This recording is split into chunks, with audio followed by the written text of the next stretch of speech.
Friday, October 7, 1932, Adelphi Hotel, Liverpool. Dearest darling Herbert. What excitement we have had. Mother and I boarded our train on Thursday. The conductor was a charming man. I swear he held my hand for just a moment too long. The weather was terrible, of course, but we were heading for the sun, and neither of us cared one jot. Then the thunderstorm started, which terrified Mother. She shrieked like she had seen a dozen mice with every rumble and flash. It was good fortune we shared our carriage solely with a group of nuns from a silent order. Their luggage labels showed they were heading on a pilgrimage to Santiago de Compostela. One wonders how they afforded first-class travel. Mother was distraught, but the ladies were charming and prayed for us throughout the storm. At least, I think they included us in their prayers as they constantly waved their crosses and prayer books at us. I'm sure they did not mind my cigarette smoke. They were only menthol, after all. It was a disappointment you could not be with us. What a comfort that would have been. Such a shame you could not leave your poor Mr. Ross. If only the dear old thing had passed away when expected. Oh, how terribly callous that must sound, but you know, Herbert, our dear neighbor, is suffering so much. I wish you could ease his pain. Well, I shall say no more on that subject. We arrived safely in Liverpool just in time for dinner at our hotel. It is a divine place. If the weather had improved, I should have joined a group of handsome young men for tennis. We met them in the hotel lounge last evening. One of them is the cousin of Ronnie Montague. Do you remember him? The red-headed chap who flirted with me outrageously last August. I'm sure you were jealous, as you did not say a word to me all evening. Instead, I tested the water in the swimming pool this morning. I have a daring new costume. Do you like the photograph, and are you shocked by your brazen fiancé? Perhaps you will sleep with it under your pillow and dream of me. Earlier this afternoon, Mother and I took a walk, but several men were begging in the street. Can you believe it, darling? Why were they not at work? One of them said to Mother that he had not eaten for 2 days. He had the most disheveled and unpleasant appearance, so we returned to the hotel for afternoon tea. Tomorrow, we will board the ship at 3:00 p.m. I do hope you will write soon. Your adoring Dorothea. 0. Saturday, October 8, 1932, London. Dear Miss Dorothea. Thank you for taking the time from your busy day to write to me. I am glad you and her ladyship arrived at your hotel without incident. Mr. Ross is much improved today. Dyspepsia is a most painful condition, but I do not believe it to be fatal. While I appreciate he seems, to you, to be of advanced years, I have no reason to expect his imminent death. I would be most distressed if you thought I cared about the legacy I shall receive on his passing. I assure you, Miss Dorothea, I do not need the money. It is sad Mr. Ross does not have a family to benefit from his generosity. The photograph you enclosed was indeed daring. I will keep it locked away as I would not wish the housekeeper to see it. She is subject to heart palpitations. I am very grateful for your friendship, Miss Dorothea, but may I politely request that you not refer to me as your fiancé? Her ladyship would not approve. I am sure this is your wonderful sense of humor at play, and in time, you will find a suitable young man of your own social class. I have heard people are starving in the streets of many of our northern cities because of the depression. Exports of coal have fallen, and the mines have closed. They report that 1 million men are out of work. As a result, the ports have fewer merchant ships, and the Liverpool dockyards are laying men off.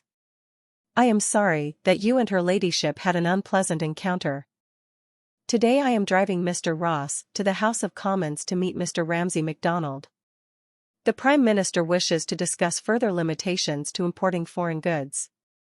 I shall take a walk around the National Gallery while I wait. I wish you a pleasant voyage. Your humble servant, Herbert Morris. 0.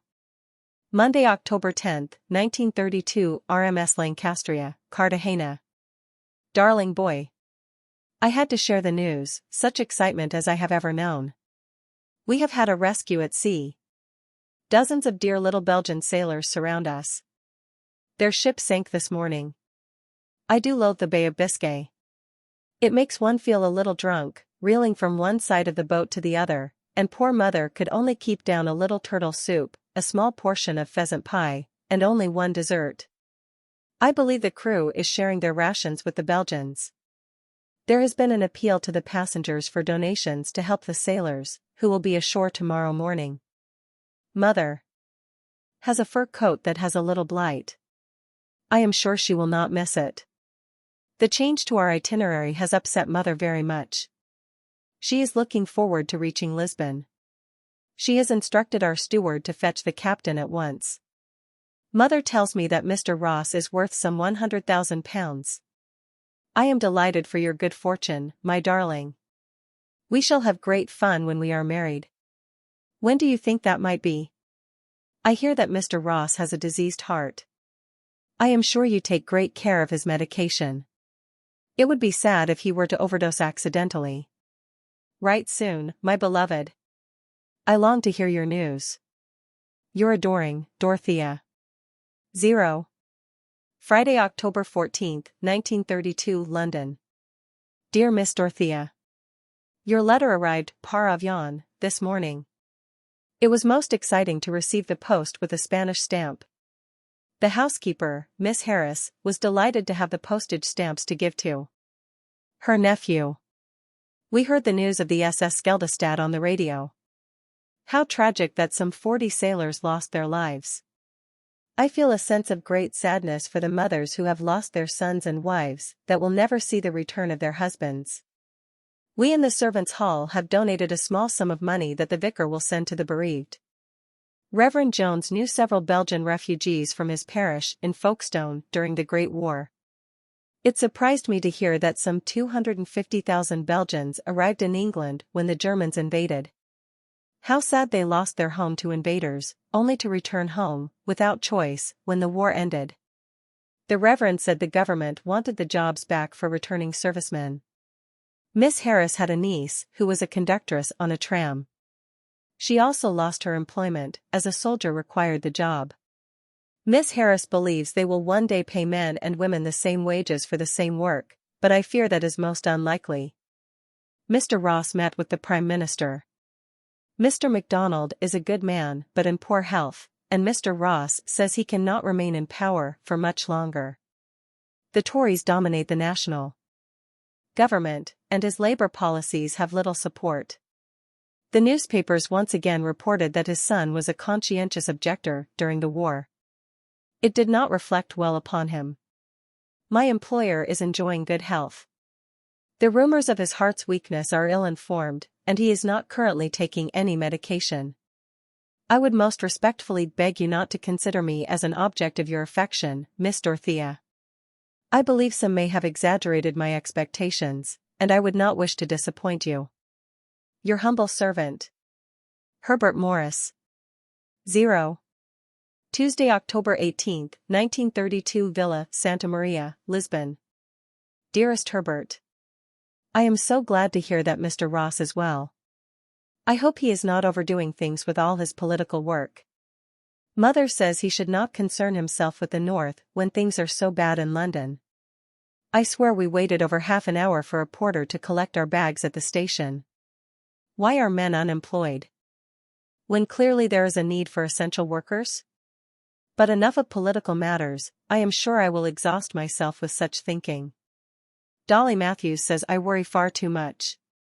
Mother and I were reminiscing this morning about your dear father, how he carried me on his shoulders when I was a child. It was such fun galloping around the yard, pretending he was a pony. Oh, how we laughed when he lost a shoe. Happy days. He was a great valet and a staunch friend to dear Mr. Ross. It is honorable that Ross should regard you as a son and heir. I describe you this way to my dearest friends. We are staying here until April. If Mr. Ross should succumb to the winter influenza, please join us here, my darling. I would love to write more, but Mother and I are going to a party with some film director and his chums. They smoke the most delightful Turkish cigarettes. Until we meet again. Your adoring Dorothea. October 24, 1932, London. Dear Miss Dorothea. Thank you for your most entertaining letter. This morning I drove Mr. Ross to Trafalgar Square. There was a most deplorable scene when the National Hunger Marchers met with Mr. Mosley's British Union of Fascists. Mr. Ross instructed me to use the motor car to take several injured men and women to the hospital. Many of the marchers had left Glasgow in September. Their boots were little more than scraps of leather, bound with rags. Blood ran from their torn feet. They intend to address Parliament about the abolition of the means test. There is much concern that government agents infiltrated the march, wishing to discredit their peaceful aims. Here we have exciting news. On Saturday evening, Mr. Ross introduced us to Miss Ethel MacDonald. They are engaged to be married. Farley Hall may indeed yet have an heir.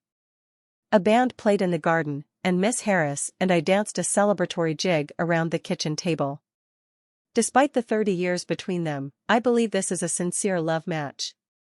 I am sure Miss MacDonald will take excellent care of Mr. Ross' health. It will be a pleasure to see you next April, Miss Dorothea. Your humble servant Herbert Morris. 0. October 30, 1932, Villa Rossini, Lisbon. Dear Mr. Morris. Alas, my one true love, you have sadly deceived me.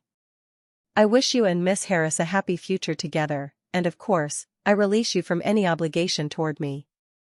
I was not expecting many years of happiness, you being so much older than me, Herbert, but I had hoped to be a bride before considering a lonely widowhood.